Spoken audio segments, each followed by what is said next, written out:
Le littoral méditerranéen est actuellement plongé dans un paysage de désolation absolue, le conflit au Liban ayant atteint un point de non-retour historique et déchirant.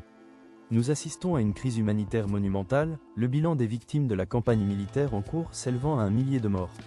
Il ne s'agit pas d'un simple chiffre, c'est une véritable tragédie, d'autant plus que plus d'une centaine de victimes sont des enfants, plongeant le pays dans un deuil profond et douloureux.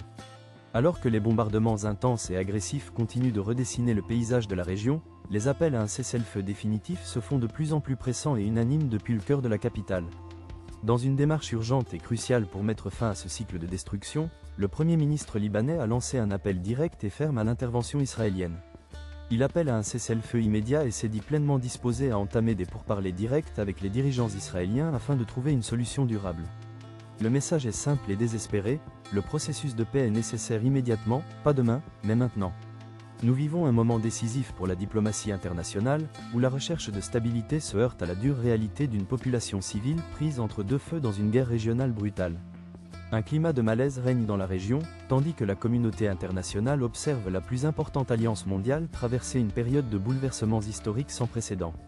Les dirigeants libanais comptent tout particulièrement sur le président Donald Trump pour jouer un rôle décisif et historique afin de mettre fin à ce conflit. En désignant les États-Unis comme partenaire stratégique, il parie sur le poids politique unique et l'influence absolue de l'administration actuelle, indispensable pour amener les deux camps à la table des négociations. C'est un pari risqué sur le pouvoir de la diplomatie en pleine période de forte pression militaire. Le monde observe pour voir si cet appel à un engagement direct mènera à une transformation radicale du conflit ou si le chemin vers la paix restera obscurci par les fantômes du passé. La mission de protection des vies innocentes est désormais une course contre la montre, et la transition des frappes directes à une confrontation maîtrisée est un processus délicat qui exige un changement de stratégie monumentale.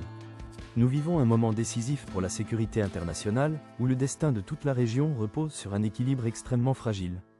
La recherche d'un nouvel équilibre des pouvoirs atteint sa phase la plus critique, car la mission de protection des droits humains se heurte aux objectifs stratégiques de la guerre moderne.